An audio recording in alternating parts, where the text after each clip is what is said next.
Vote শেষ হলেও হিংসা থামেনি দিনহাটায় তৃণমূল কর্মীর বাড়িতে ভাঙচুরের অভিযোগ। ধারালো অস্ত্রের আঘাতে আহত হয়েছেন একজন। এই হামলা চালিয়েছে ভারতীয় জনতা পার্টি, এমনটাই অভিযোগ করা হয়েছে তৃণমূল কংগ্রেসের পক্ষ থেকে, যদিও সেই অভিযোগ অস্বীকার করেছে পদ্ম শিবির।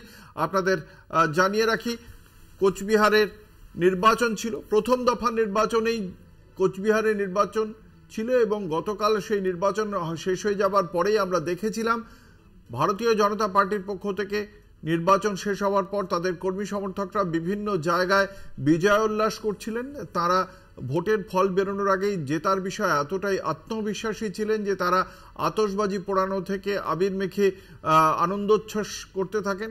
সেই ছবি আসে আমাদের কাছে, আমরা সেই ছবি দেখাই দর্শকদের। তারপরেই কিন্তু এই ঘটনা ঘটেছে। দিনহাটার বিভিন্ন জায়গায় হিংসার ঘটনা ঘটেছে, বিভিন্ন দোকানে ভাঙচুরের ঘটনা ঘটেছে। তৃণমূল কংগ্রেস কর্মীদের বাড়িতে ভাঙচুরের ঘটনা ঘটে, যে ঘটনায় বিজেপির কর্মীরা জড়িত বলেই অভিযোগ করা হয়েছে তৃণমূল কংগ্রেসের পক্ষ থেকে, যদিও তৃণমূলের সেই অভিযোগ সরাসরি অস্বীকার করেছে পদ্ম শিবির। কোচবিহার কেন্দ্রে ভারতীয় জনতা পার্টির প্রার্থী, বিদায়ী কেন্দ্রীয় প্রতিমন্ত্রী নিশীথ প্রামাণিক, তৃণমূল কংগ্রেসের প্রার্থী জগদীশ চন্দ্র বর্মা বসুনিয়া,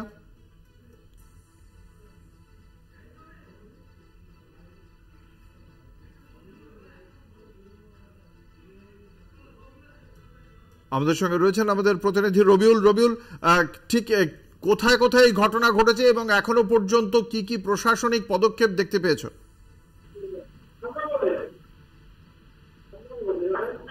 রবিউল, শুনতে পাওয়া যাচ্ছে?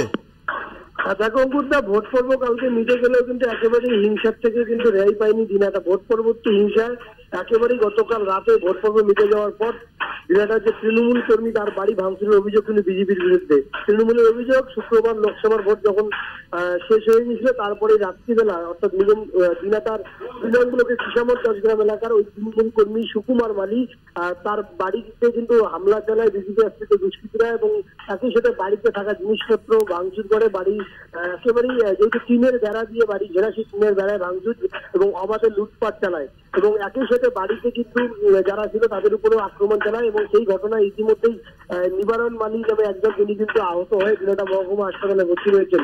যদিও ঘটনার পরবর্তী সময়ে কিন্তু একেবারে প্রশাসন সঙ্গে সঙ্গে ছুটে গিয়েছে তার বাড়ি এবং ঘটনাকে কেন্দ্র করে মুহূর্তের মধ্যে এলাকা উত্তেজিত হয়ে পড়ে এবং এখন পর্যন্ত পুলিশ, আমরা যতটুকু জানতে পারছি, এখন পর্যন্ত পুলিশ কাউকে গ্রেফতার করতে পারেনি, এটাই পুলিশ সূত্রে আমরা জানতে পারছি। তবে এলাকা কিছুটা হলেও উত্তেজিত রয়েছে এবং পুলিশ প্রশাসন কিন্তু যথেষ্টভাবে মোতায়েন রয়েছে এলাকায়। ধন্যবাদ। আমাদের সঙ্গে ছিলেন আমাদের প্রতিনিধি রবিউল হোসেন।